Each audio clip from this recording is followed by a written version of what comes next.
digital knee board strapped to one leg during operations.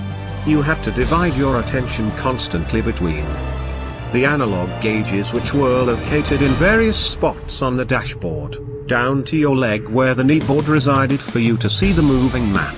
Deuce explained. The final product gives the helicopter a control setup functionally identical to the one inside the UH-60M, which the Army began buying in 2007. Northrop Grumman is supplying the all-new glass cockpit with 4 large multifunction displays for the R60 volts. Contractor Redstone Defense Systems, RDS, has been responsible for actually installing the equipment at the Army's Aviation and Missile Research and Development Center, AMDC, Prototype Integration Facility, PIF, at Redstone Arsenal in Alabama. Under the existing plan, RDS will ultimately build 3 UH-60Vs for tests and develop a standard procedure for fitting the new equipment. Then, the company will send 2 complete upgrade kits to Corpus Christi Army Depot in Texas, where the Army already does a significant portion of its Black Hawk maintenance. The teams will craft 2 more V models, evaluate how easy it really is to rebuild older aircraft with the new equipment. Ultimately, the Army wants to convert more than 750 UH-60LS into the improved models. At the same time, it will finally start retiring up to 600 aging UH-60As, dating back to the 1970s. With more commonality between the remaining Black Hawks, the service should be able to reduce maintenance requirements. As it stands now, units with UH-60LS have significantly different needs, both in terms of expertise and replacement parts, from those with UH-60Ms. In addition, the Army has to have repair crews trained to handle both analog and digital systems and large stockpiles of both sets of equipment. In an actual conflict, this could quickly become a logistical nightmare. The Army also expects the UH-60Vs to reduce strain on pilot training. Since Northrop Grumman's cockpit will work much the same way as the one in the UH-60Ms straight from Sikorsky, new aviators will no longer need to go through variant-specific courses to learn the controls. For the aviator, you're going to be able to go from a Victor to a Mike model or vice versa, and the buttons you push are going to be in the same spot, Deuce said.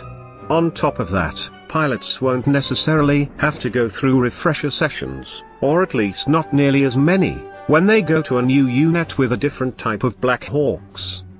But by far, the biggest goal of the R60 Volts project is saving money.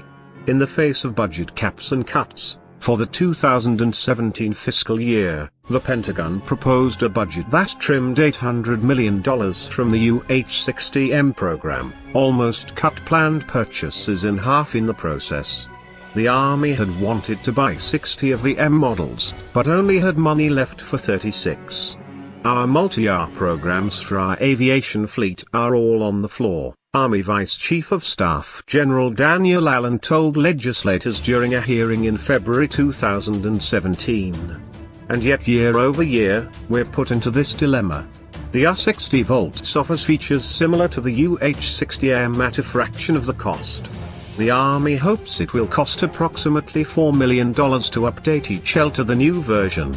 The service has been buying brand new M variants for $16 million. If the upgrade package works out, the immediate need for new aircraft would go down significantly. It's also possible that if the project is successful, the other services or foreign partners might want to join the program and buy their own kits, further reducing the unit costs. The Army could then shift any of the money it saves around to other, longer-term aviation projects. Establishing a program like 60 Victor just allows us to be fiscally smart as we set our sights on future vertical lift and other capabilities like the improved turbine engine program, Deuce noted.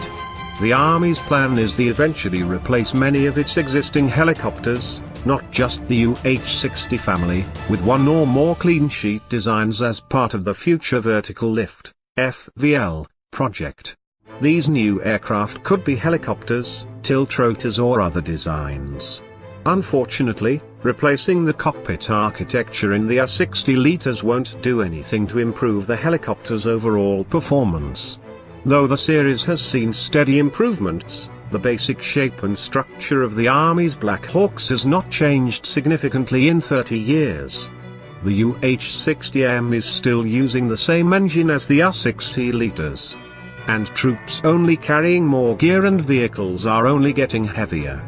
Years ago, 4 Black Hawks could move a platoon. Army Major General William Gaylor, head of the Army Aviation Center of Excellence at Fort Trucker, Alabama, told the service's reporters in December 2016. Now, it takes 8 or 9 and, by 2020, assuming the linear weight increases continue at the current rate, it will take 15 to 20.